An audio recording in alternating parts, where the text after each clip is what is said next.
contrarian, leave it to contrarian badass Reggie Middleton. He called the housing crash. He called the collapse of Bear Stearns and Lehman Brothers and the crisis in the Eurozone banking system. Reggie Middleton.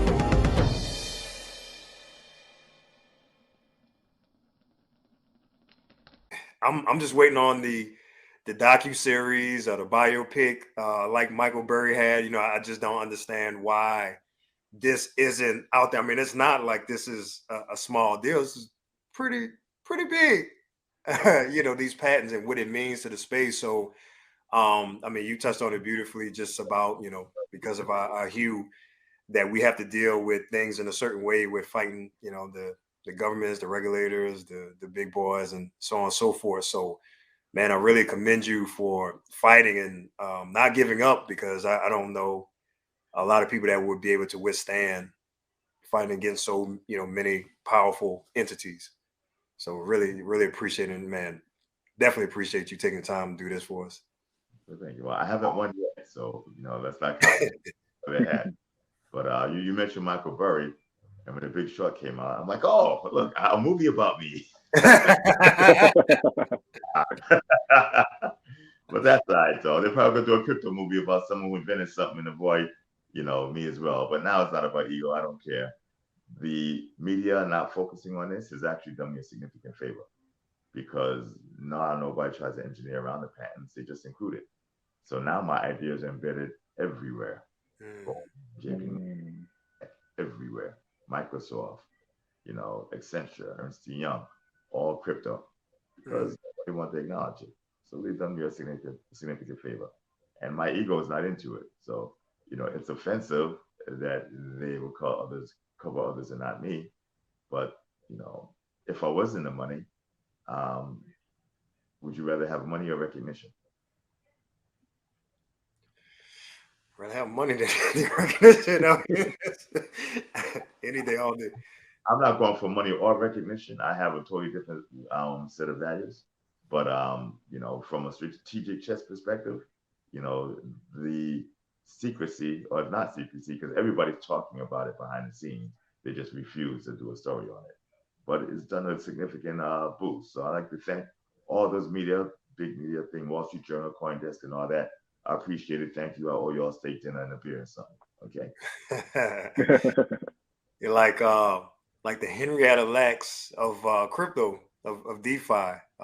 If you're familiar with that story. So yeah, man, this is really important. Okay. Yeah, I think if I could just add, just thank you again for your time and your flexibility. I know we had to move this a couple times, but if nothing else, one of the most exciting things I think is the challenge that you give to mental models here. So getting people to think a little bit differently. And I teach, so I'm always trying to get my students to understand that challenging systems is a good thing, because it breeds creativity and helps with innovation. So for you to give that framework to the earners, on top of then being able to have set the legal precedents for getting DeFi patented, is something that, to your point, your earlier point, we don't see a lot of Black people gain credit for. So thank you for your time. Thank you for your wisdom. And then thank you for also following up with action. You're welcome. I'm supposed to be talking to the new administration from New York City and helping to garner the crypto curriculum. The New York City school system will be allegedly teaching crypto. And some of the guys in are from the neighborhood. So it's interesting that they can learn crypto from the guy that created DeFi. I'd definitely love to help with that whenever you do it. I'm in New York right now, so and I'd be more than willing to contribute to that cause. The more the merrier. A lot of my friends and people who don't know me well say, so what are you going to do to give back? I'm like, my life is giving back. So what do you do? I said, the best thing I could do for youth, because, you know, I grew up in New York. So I know what the traps are. The Black man's pathology is what I call it, where you look at success and what you see as successful is basically a death trap, you know? Even if it's not a death trap, it's a socioeconomic trap.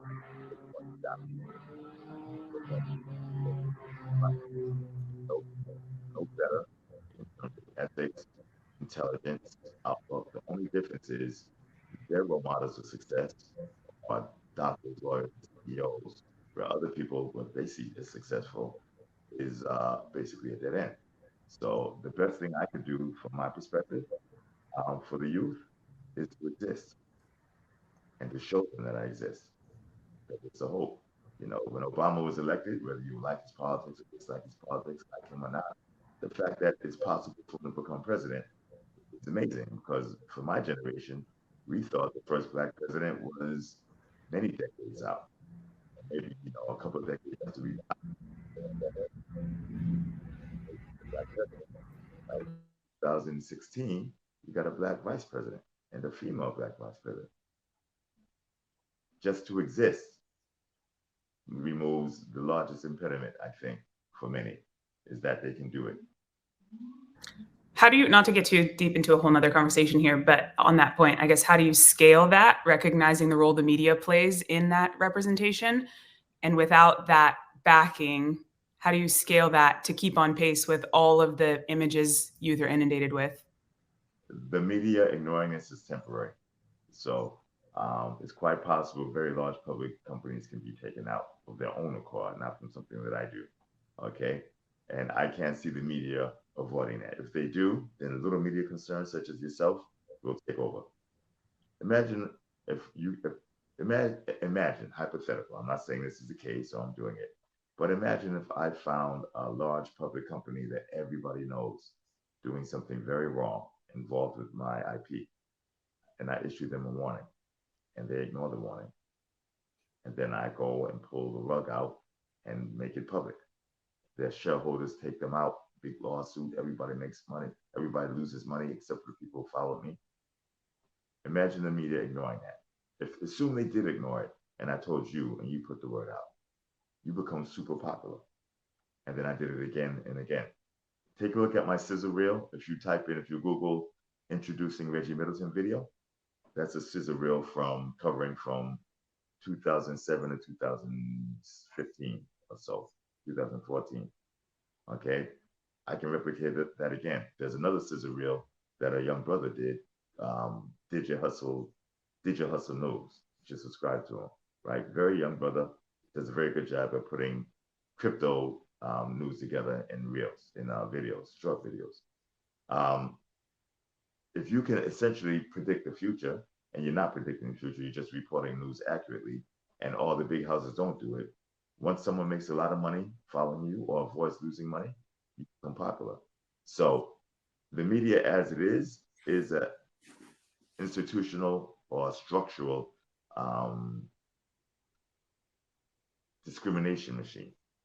Not necessarily racism, but discrimination machine. They filter through what they want to get, and they filter out what they don't want.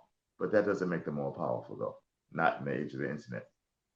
Okay, right now, I can tell you, TikTok probably has a greater reach than most of the major news outlets. YouTube definitely has a greater reach. Okay, so sometimes facts and content make a difference. So it's not bothering me not being in the media. You know, that's temporary, trust me. And if it persists, then I'll just simply make more money. I was at the North American Bitcoin Conference, and I was looking at everybody on the stage. Nobody invited me up to speak. I was in any of the panels, and nine out of 10 of everybody who pranced across that stage owes me money. That's why. All right, don't be ego driven. Right? Don't chase money. Don't chase wealth. Everybody asks, what do I want to do? I honestly want to make the world a better place. That 8-year-old girl in Sri Lanka, right? That 10-year-old boy in Lagos, right? That 12-year-old girl in Abidjan, whose family farmed pepper and maize for 9 generations. She's better at trading commodities than that PhD who sits on a Goldman Sachs prop desk. What's the difference? She looks different, will never be included in the club, and because of the geographic area and other barriers, she doesn't have access to global markets. My technology gives her access like that if she has an internet connection through her phone. Now she can outtrade that Goldman Sachs prop desk trader in terms of return. She gets her whole village together. they can outtrade it. The country, the continent. Africa is the wealthiest continent in the world and the poorest people at the exact same time. Why? Outside of political reasons, they can't access the global markets. I mean, I can tell you stories that'll blow your mind. Nigeria is one of the biggest producers of oil. Ghana is is not quite as big as Nigeria, but just behind. Okay, Ghana is the largest producer of gold on the continent. They sell oil at a discount to the global markets. It's refined and then it's sold back to Ghana and Nigeria at a premium. It's their oil because they don't have access to the global markets. I could give them access in like a week, straight out to the global markets themselves. The artisanal gold miners and the oil producers at a premium or at par. And not to talk about this for days without a break. I'll sleep for 3 hours, eat twice, and just keep going. Opportunities are endless. Just need help. Man. Geez. Man, it's like a whole second interview. Man, this it's like we really getting into, man. This is awesome. This is awesome. Yeah, we touch on quite a bit of international topics, you know, specifically dealing around crypto, and we've touched on what's going on in Latin America. A little, you know, we don't get as much, at least I don't get as much news about what's going on with the continent. So yeah, man, we'll definitely follow, you know, what you got going on so we can keep up.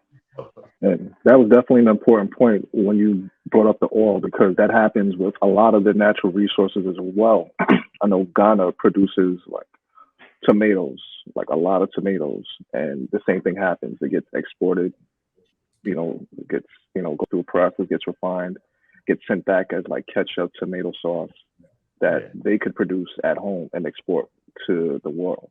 But because of, you know, lack of access to capital markets and other sort of political reasons, we don't see that. But the thing that I do like is that we're seeing that crypto is really starting to take off on the continent. And even if we look at mobile money, you know, if we look at something like M-Pesa out of Kenya, that was, you know, one of the first times that I've heard of, you know, mobile money being used in mass.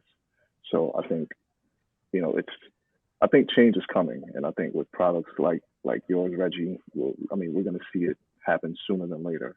So this is an exciting time.